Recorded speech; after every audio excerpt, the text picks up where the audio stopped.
when I was diagnosed with cancer, it was a bolt from the blue. Yeah, they said you are inoperable. I realized that once you're faced with something, you have to face it. Because if you have a defeatist attitude and you say, oh, why did I get this? What have I done? I followed such a good lifestyle. Why should I have got it? If you think that, you're spoiling your chances of recovery. See, that attitude matters a lot. You are a fighter.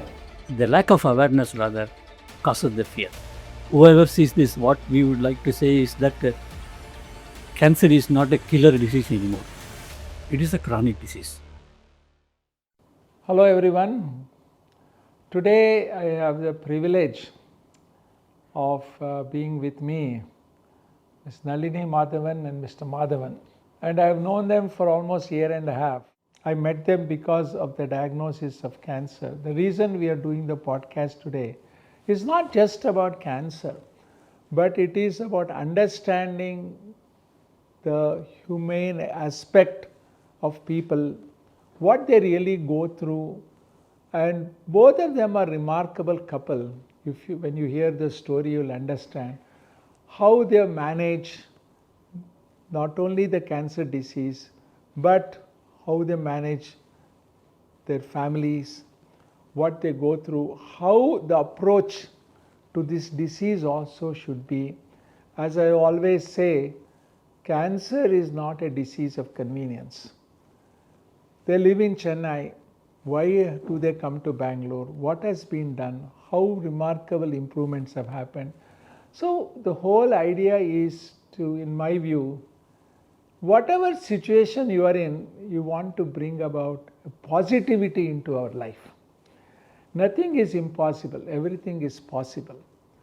We may get defeated sometimes, but in my view, the defeat itself could be positive also. We learn from it.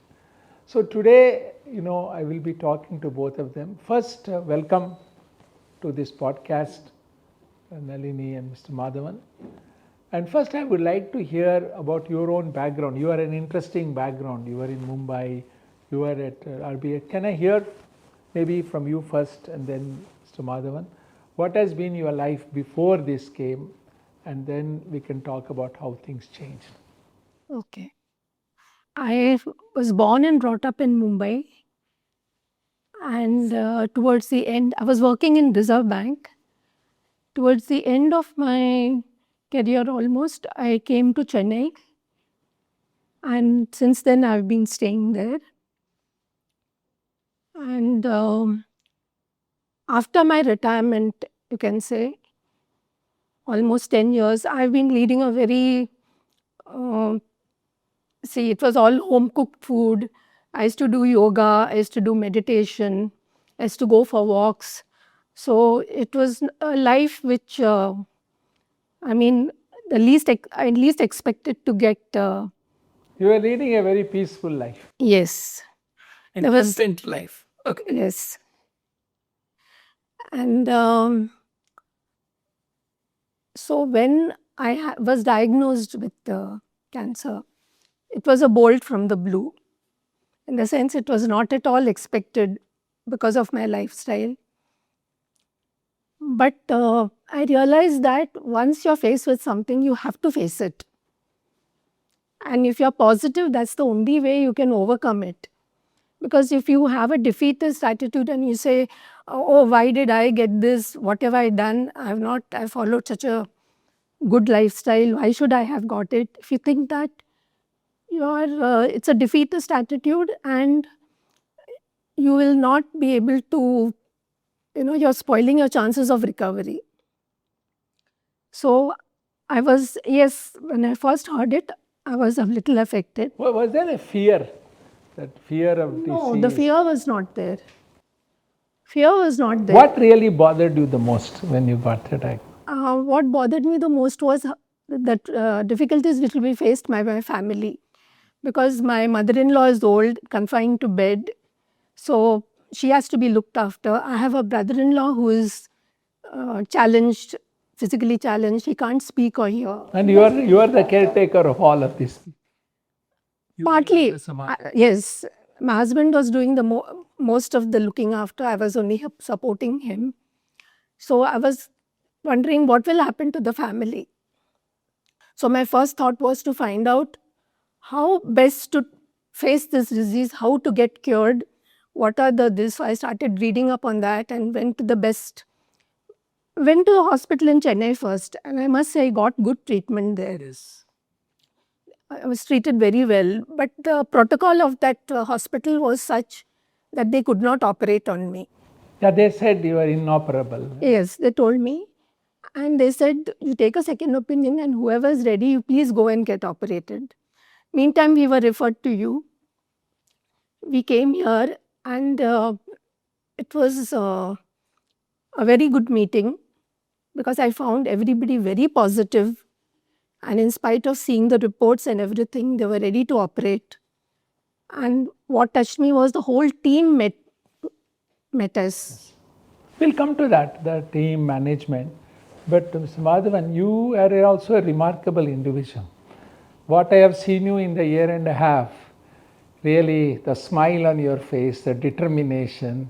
Whenever we say from you are in Chennai, you are taking care of your mother, your brother-in-law, but still you say, yes, we have to manage this, and you don't mind coming.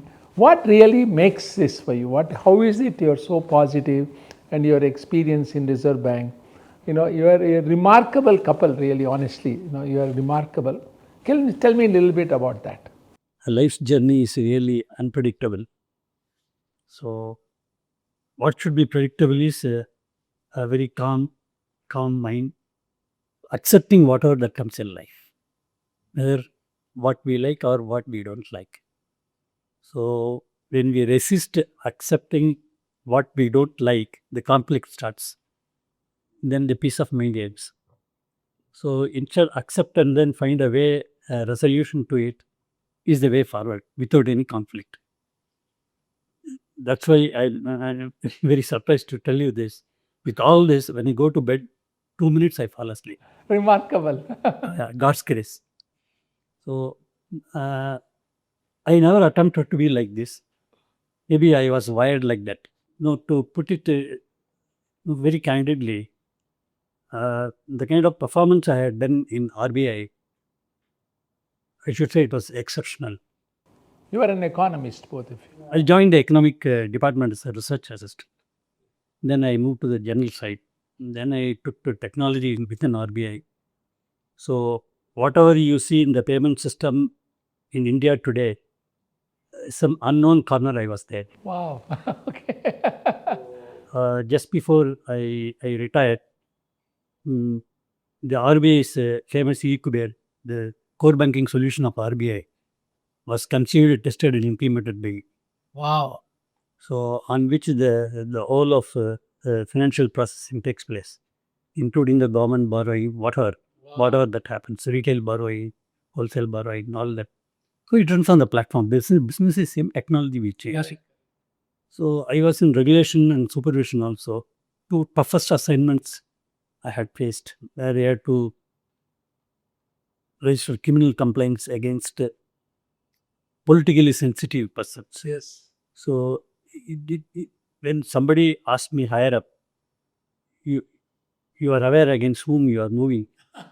So I laughingly said, the thief is standing on the table. The policeman has to hide under the table.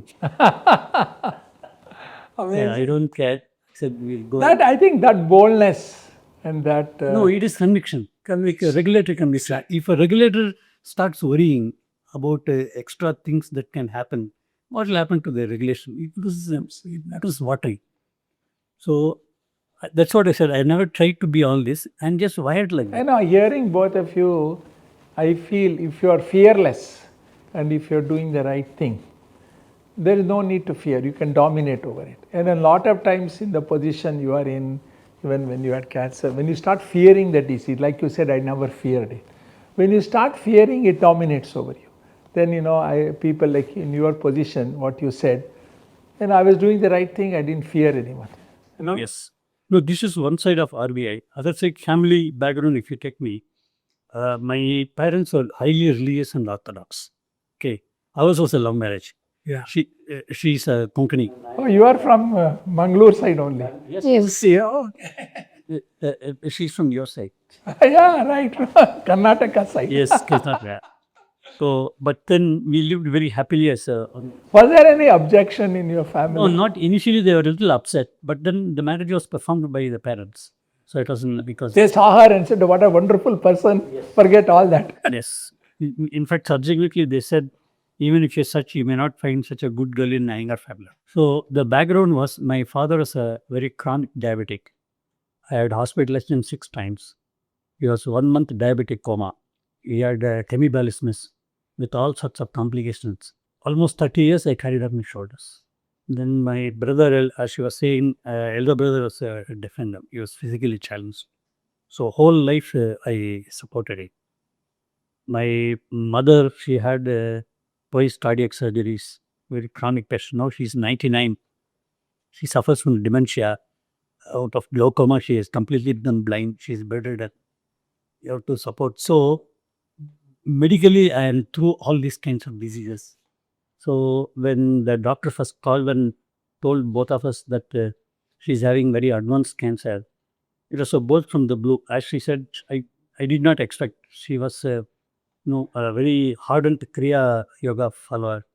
So she had a very spiritual and very uplifted balance of mind. She didn't have any conflict or any anxiety. I have never seen her very anxious or throwing tantrums or nervous breakdown, nothing. Very absolutely more than a normal person. So it was only initially about half an hour or 1 hour, okay, what to do. Then The question also comes of why, why should such a person get cancer? No, that question never arose. Okay. Because I fully believe it's a prarabdha karma. So once karma, one has to face. You have to face You it. have to face it. There is no. You have That is chosen. a very good approach, a positive approach. You take it and you face it and you do your best. What is it? Because I always believe you should. Only solution should appear in your mind, not the problems. Correct. So what is the immediate alternative? We started working. So that's how we went to the Feminist Institute, and then how she is. So the kind of supporting I had done as a family member to my father, to my mother, to my brother, now to her. So maybe I was prepared to face all this. I didn't know. It's life, because when your partner is suffering from such advanced disease, and then when we went to another expert before coming to you, who was consulting in 2 famous hospitals, very highly qualified oncologists, and the oncologist also said she's inoperable. Inoperable. Yes. And then when we came to you, smilingly you said the same thing, that we will do the surgery, it's not an issue. Because further 3 or 4 chemos is not the answer. It will remain the same level, but what requires is immediate surgery. This should have been done 4 months back. Doesn't matter, you come, we will do the surgery.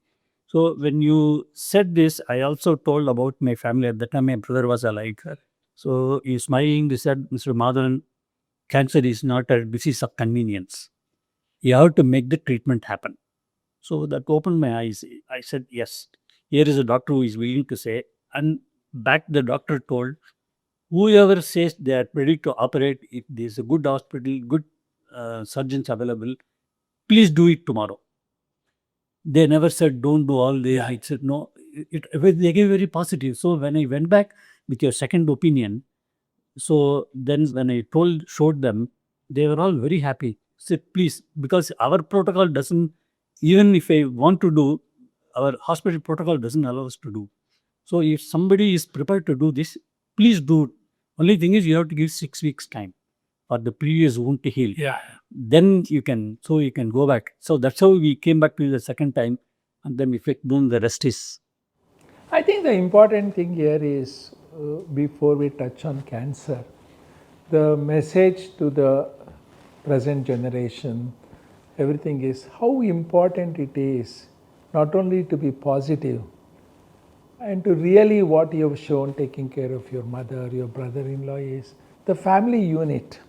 Like, we always talk, when we were children, our parents took care of that. And it is our really duty and love and affection to take care of our elders also. That is what both of you have shown clearly. In spite of disease, in spite of you making trips to Bangalore, working out a model. I can come tomorrow, next week, or give me 2 weeks. Created a model where you have really not missed any treatments. At the same time, you've been able to take care of your mother, and that is a remarkable, rather than saying, okay, time for mother to go to old age care and all, which we believe, which that is the case, she may not have survived. So you want to comment on that, for the future generations, a message on that? Yes, Doctor. What you said is absolutely true. But also, the word cancer is kind of a stigma in the family circles, family and for the friends. Stigma in the sense it's more out of fear and ignorance. Not that we are very aware of cancer and disease, etc. We have seen some of our friends, some of our relatives, suffering from cancer, how they were treated. Some have come out successfully, some have passed away. So when she told her, sister and brother, they all, broke down. Even when I told my sisters, they broke down. Some of my close friends, when I told, they are all very upset. All these people, why it should come to her? So this really affects everybody. The moment you say, if you say diabetes, say there are hundreds of medicines. Diabetes, you will get all right. Yeah. But what I have seen my father, how diabetes had eaten away his life. So how my brother suffered all his life because of diabetes. So that doesn't strike, because the life is not threat tomorrow. They feel cancer means tomorrow is over. Today is the last day. There's somehow that kind of feeling comes to the mind, which is wrong. And particularly when you say it is advanced stage, all of that, he says, okay, I am done. Yes, you are inoperable. It's spread so many places. So when you find, when it depends with whom we converse this, and with whom we should not converse this. So some of my very close friends and relatives, I did not tell them, because I knew they were very sensitive, they're very emotional.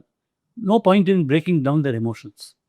So better we can reserve your own strength rather than start attending to them when they break down. But the awareness, the lack of awareness rather, causes the fear. So whoever sees this, what we would like to say is that cancer is not a killer disease anymore. It is a chronic disease. Correct. That is how I feel from reading literature after. We share the literature together. But she has read more than what I have read. She knows the disease, and she knows what is the treatment, what works, what doesn't work, what is the diet. She knows about everything. I don't know that much, but whatever little I have read is that unless it's a absolute stage 4 where your vital organs are hit beyond redemption, till that time, cancer is not a killer disease. What it requires is a correct doctor, a correct protocol, good and continuous treatment. That helps to tide over the issue. Nalini, you have done a lot of research on that. And as Mr. Madhavan said, I always advocate patients to read everything and come.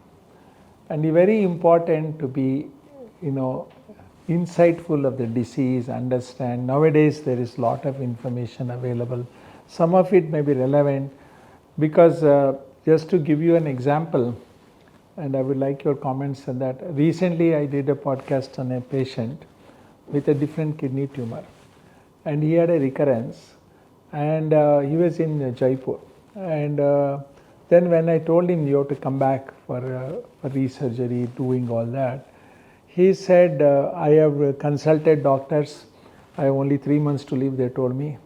Then I did my chat GPT. The chat GPT said, you have 4 months to live. So why should I come? I said, man, you are coming to HCG. We will do whatever it is. First come. So literally I had to, because I knew somebody who knew him, we brought him here. He's doing good now, several months, past 4 months now. So, what do you feel about this information age and this patient going to chat GPT and selling? What is your feelings on that based on your reading and all that? I have not gone into chat GPT, but I have seen videos of where doctors themselves were called and questioned. So you get the real information about what is happening in the field. And I think that gives you a lot of confidence, because when I come to you, whenever I used to come to this, and if you used to tell me this test is required and I'm going to give you this, I never questioned it because I knew it was required for my stage. Because mine was stage 3, it was advanced, it had spread quite a bit. So I knew that all that was necessary, those tests were necessary for you to decide the next line of treatment. So I feel it is very important to be informed, to have that information, because then your trust in your doctor increases. How important is the trust factor? Trust is very important. I think because if you don't have trust, that treatment will not work. I know that I trusted you all completely. In fact, when that doctor told me that you're inoperable, I think any other person would have broken down. She told me your case is very complicated. You are inoperable. But before that, I had come here and I was told that I can be treated. So I had the confidence. I think you had one oncologist also tell whether she operates or not, she's going to live only few months, no? Somebody told What you in did, when I Chennai. said, when I said that HCG is willing to operate on me, she said they will also just cut you open and close again. They will not be able to operate. That is what she said. So I did not get, depressed or anything by what she said. The moment we came out of her consulting rooms, we stepped out of the hospital. We were waiting for the cat. So I just asked her, what is your impression? Book a next flight to HCG. See, that attitude matters a lot. You are a fighter. See, in my 50 years, I've written in my book also, I know people who are positive, who want to, like what you said, I will be part of the team, decision making, I will participate. Truly, they do a lot better. It may be related to your own body ability to fight. There are a lot of theories like these T cells, NK cells, do they really get reinvigorated with your attitude, endocrines? That is a field of lot of research.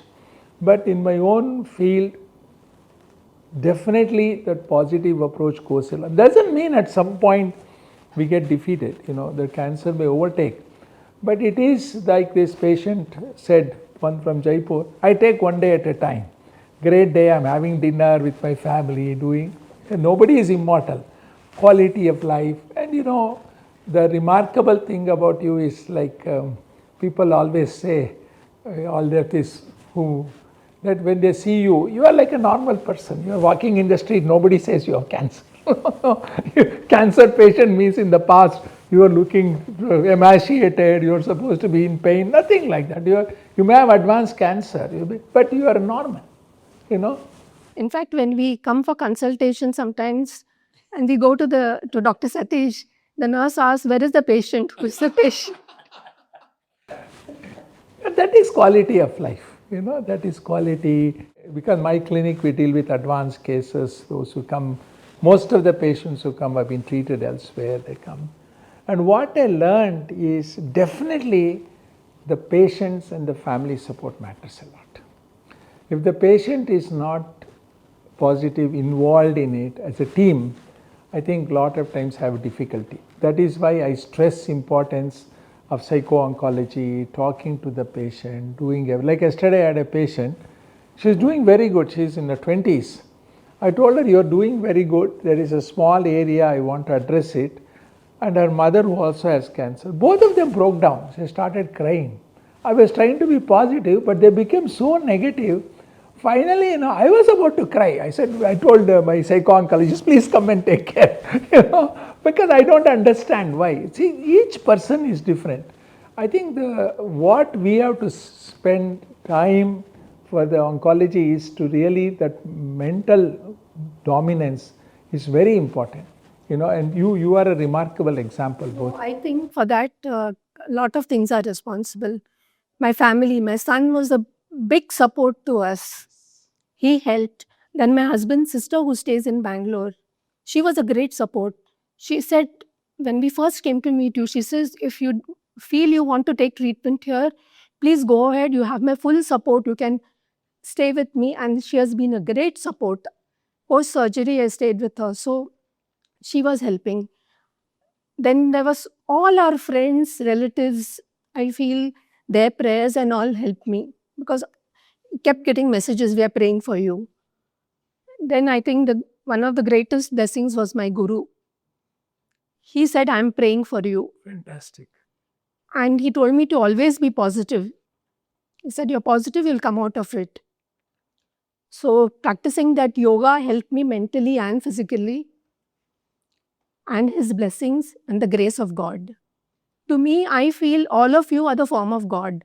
See, when you pray to God, he cannot come himself. He sends you and he helps you in the form of somebody. So I feel you and the HCG team, to me, are the form of God who have come to help me. Apart from this, our former employer RBI has been a fantastic factor. Yes. Apart from the military insurance, whatever, they have been very kind and sanctioning. When post-surgery, you advise that at least 3 months you should not travel because she had the stoma back. Yeah. She can get infection and stoma reversal has to happen. Then she underwent IP chemo. So you are saying that it's better you avoid. So I requested my client. They gave me a flat for 3 months on medical leaves. Wow. Just 600 rupees rent for 3 months. Just out of, as an ex-employee. So, and the office doctors with whom we had to go for sanctions and approvals, when they used to say she's getting excellent treatment. So this is an aggressive treatment, but excellent. Otherwise, she won't be know what she is. So we are very grateful to the RBI for her. So you also require a good employer. No, because both of us are retired. Yes. We are not earning anymore. So you live on the past savings or whatever. So when the medical assistance comes, more than that, when somebody gives you this extra supports, it tremendously relieves you of logistics. Because for people like us who come out of station, who have a lot of problem at home, this kind of logistic support comes like gift from the God. No, it matters a lot because, as I see, particularly in India, as you know, there is no universal health care or proper health care, and there is limits, and people, when they get cancer, one of the things that worries them a lot is not only about the disease, about the financial support. Yes. That is a big drag. And particularly in that instance, when you say to the patient, I want to order this scan, I want to get a genomics, so many people, honestly question, is the genomics needed, financial burden. That is an issue we grapple with day in and out. For example, in your case, the genomics was so important for us to understand. So when you went on the olaparib because of genomics, how it changed the whole thing to some extent. We could not continue with intraperitoneal. We came up with other alternative. We looked at targeted therapy. So we went so deep, and this is because of your cooperation. Suppose, I hear a lot of times patients telling our coordinator, I will think about it and come back. And then they come back after 2-3 months when the disease is far more advanced. It makes it very difficult for us. So we have to develop a model. We are writing to government about universal health care. We want a system where rich or poor doesn't matter, they get the same care. For that, it has to be universal health care. Like, in US, even today, even though I gave up my US green card, everything, because I paid into the system, I have a Medicare card. I can go to any US hospital and get free care, inpatient, any amount, whatever. That kind of system is very important for us because the Indian disparity is too high, rich, poor, the poorest of the poor. Sometimes, we read all the stories, they sell their property, house, borrow. This is not right. So we have made suggestions, but so far I have not heard anything back. All the various suggestions, very valuable suggestions we feel for universal health care, but someday maybe that will happen. We'll fight for it. But going back, like I always say, cancer doesn't know rich from poor. It doesn't say you're poor, let me be easy on you. It is nothing like that. And we see so many patients coming from other parts of the country where the compromised surgeries are done. They come back with huge tumors. Even yesterday, I saw a patient with huge tumor. You feel really you feel, here I am, a doctor who is well trained, my team, the doctor, they are all go through 10, 11 years of training. And we feel handcuffed because we can't do what we want because of the economics. So this is a problem, we all have to grapple with. For us, it is mentally very difficult. We spend sleepless nights. I don't know how many people understand, Nalini, when I see you, okay, I may spend 15 minutes, half an hour with you. But I don't know how much I spend hours thinking about you. Even in the night, morning 5 o'clock you get up, what should I do? Should I do something different? Why is the CA 125 going up? These things are there in our mind all the time. And sometimes, this is not appreciated by community sometimes when things come like, oh, the doctor ordered unnecessary tests or this and all, and there is media talking about it, the cost. But believe me, it is tough. But like you have handled the situation, we learn to handle it. Psychologically, we make sure we handle. It affects our family also. Because I am I go home, at 7 o'clock, we have dinner, to sit down and talk. I'm on the phone. So why? I'm a patient's thing. I don't know how many WhatsApp message I get with patients. And Chaitra sends me 10 messages we have to do. Can we have an MDT? It is not just that 15 minutes, it disrupts you. But we get used to that. But it is something which is, again, maybe you can comment, it's not really appreciated, I think, unless somebody, a patient like you who has seen it, a community at large, I don't think they appreciate what doctors do. They may see a doctor driving in a Mercedes Benz or something, oh, this doctor is wealthy. But should you look at only that or the whole spectrum? Oh, what do you think? See, if you take the human nature, anything bad happens, it's exponentially spread in the community. Anything that good happens remains with that person. You are absolutely right. Now, there will be one anecdotal evidence. See, not all doctors are good and honest.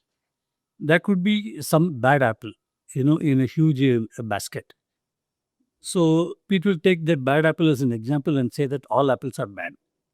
And this spreads very fast. Like some anecdotal evidence, that person was unconscious, he was kept 3 days and went and then declared dead, and then he was thought 2.5 lakhs. And a person reads like this, and next day when he goes to a doctor says, no, you better get immediately a scan done. You will take the see that rip it off, this also ripping off. Yes. So,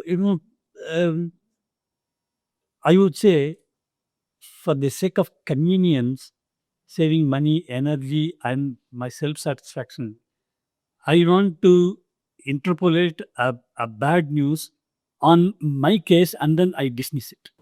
Then you? Dismiss it. Yeah. So the doctor says because he wants to. No, don't step aside and think that it's an anecdotal evidence. So all hospitals are not like this. Corporate hospitals, maybe investors are there. There are invested a lot of money, equipments, training, etc. They also have to take some return. But that is not the only. So let me see what is my case, why he has recommended. Talk to the doctor. If he says, no, this is the reason, I just cannot touch and say. The scan will tell you exactly image what has happened, where there is a problem, and then we will be able to resolve. The matter is resolved. Whereas I don't talk to the doctor honestly. I don't want to say that, doctor, why you want to test me? I feel that you are unnecessarily giving the test. If I am asking, I will very bluntly ask you, sir, why are you giving this PET scan? It is not necessary. Only 2 months back I did. So he immediately corrected me. No, Madhavan, 3 months passed. She has taken this many doses. I want to compare the image of the organs with the previous one. And I want to check whether there is any tumor anywhere else. Moment we said, next day, immediately we took the appointment and next day we did the PET scan. So this depends upon the communication between the doctor and the patient. See, one important thing is communication, whether it is hospital, whether it is a patient in ICU or outpatient, that communication channel is important to explain to you why you are doing it. I think that is something I believe somewhat we lack. But when you go back to the Indian hospital things, like for example, the treatment you're getting. I trained in Houston at the big cancer center. To me, the individualized treatment you are getting, even Houston in MD Anderson may not be able to do, because we go into the depth of it, each patient, spend so much time, understand.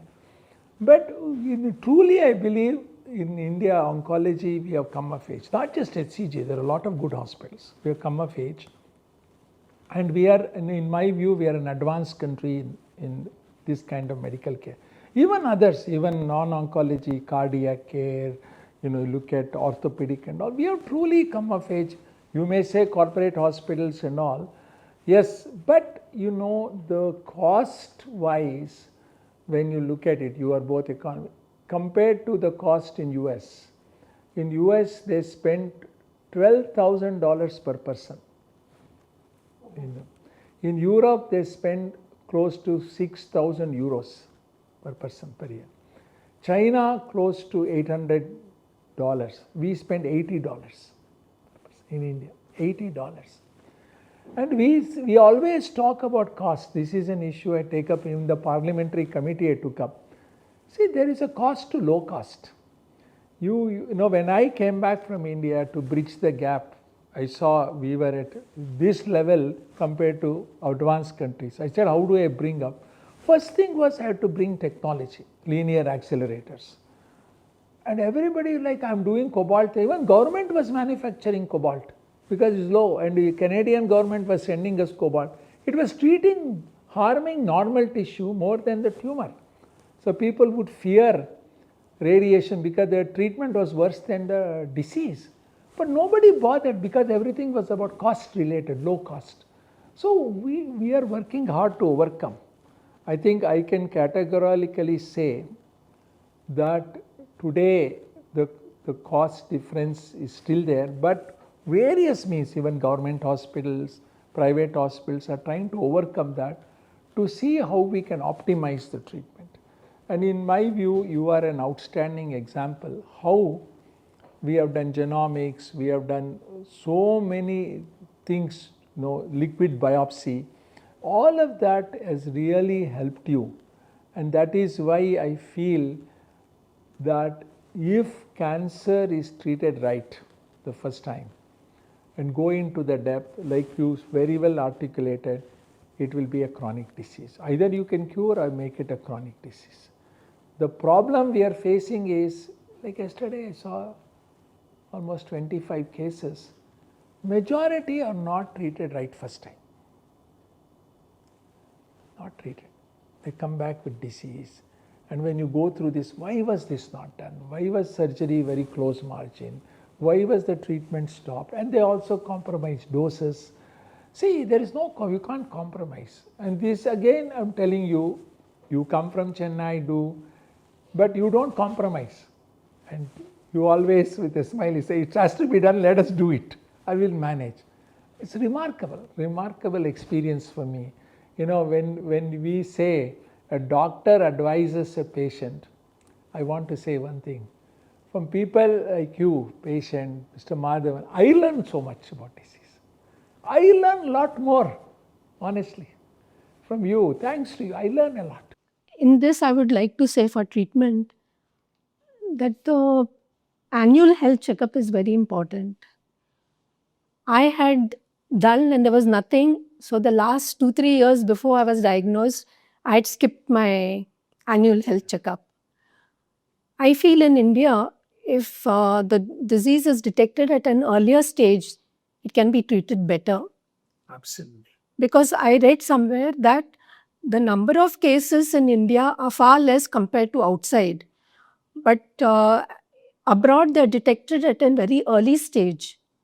So the treatment is good and they recover. In India, what happens is we tend to put off. But we are seeing early, but the cancer cases are also increasing. Yesterday, somebody sent me a data: 1 in 9 in India are getting cancer.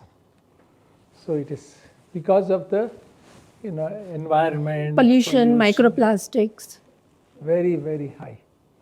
So you are right that in US, when I was there practicing, every year would say when the birthday time is, go for your checkup.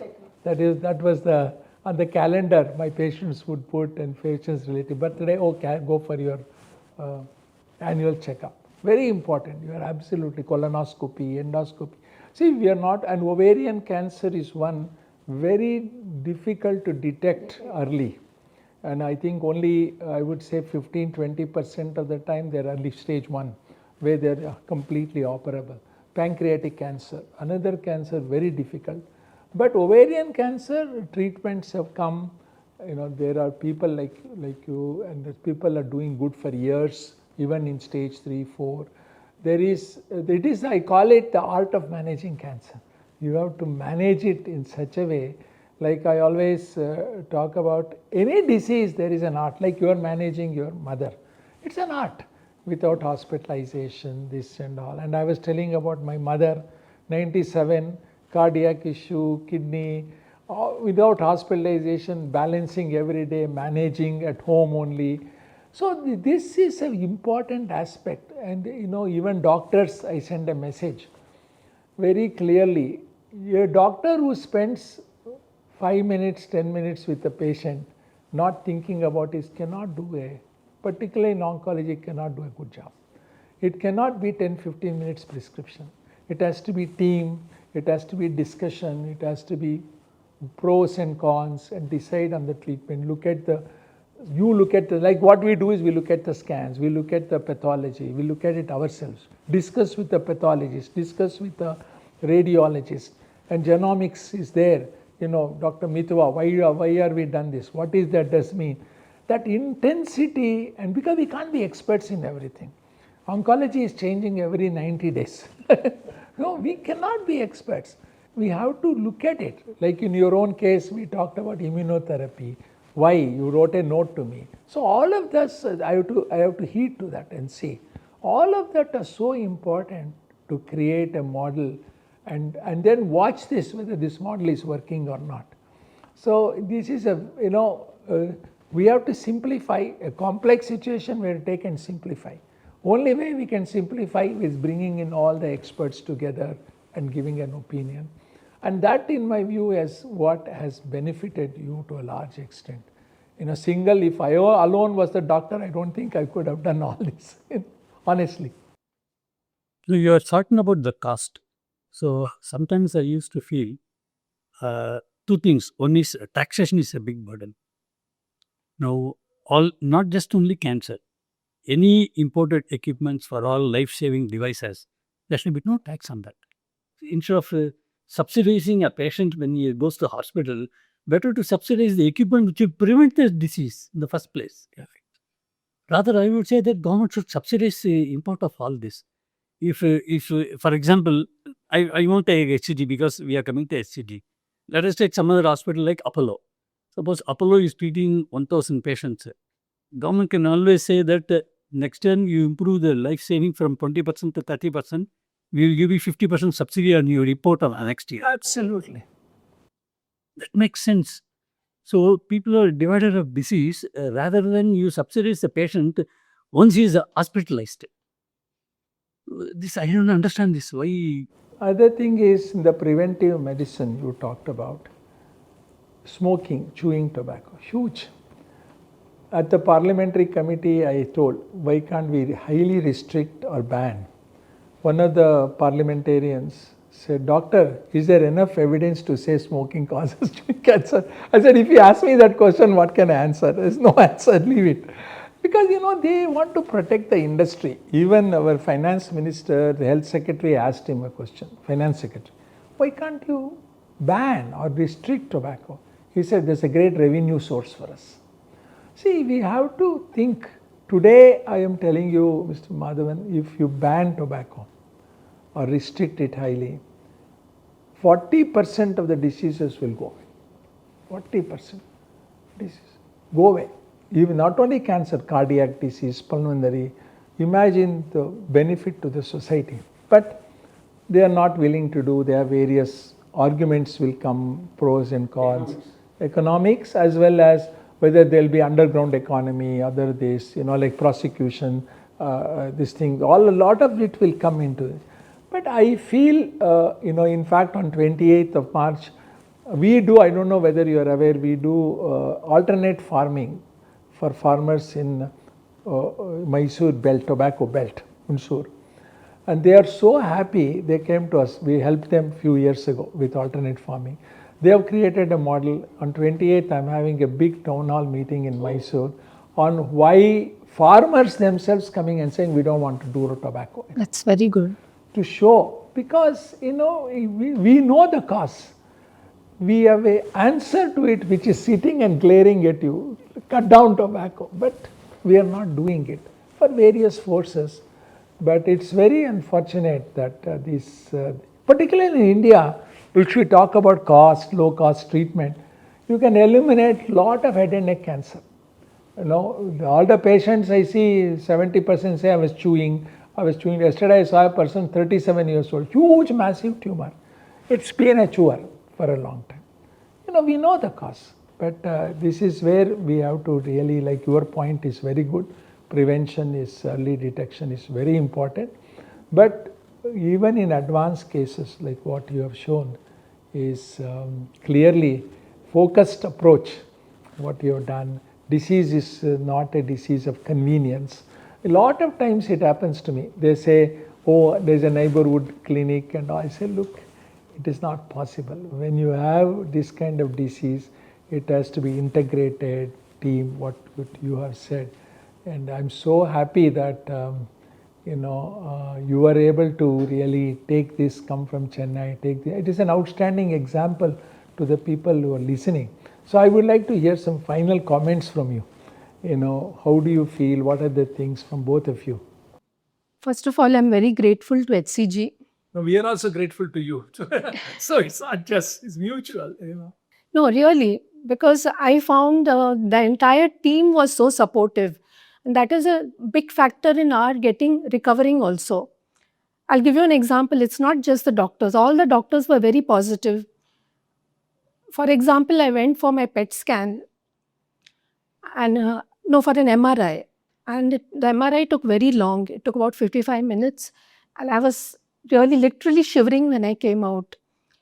So the attendant who helps us to change, her job is only to help me and out of the gown.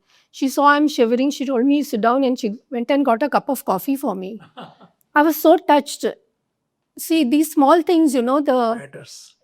Yes. So what I wanted to say was, in HCG, it is not just the doctors and all. Each and every person has been very supportive. For example, the security guard outside your Tower 1, when I finish my chemo and I come and wait for the cab, he'll say, why are you standing? Please sit down here till your cab comes.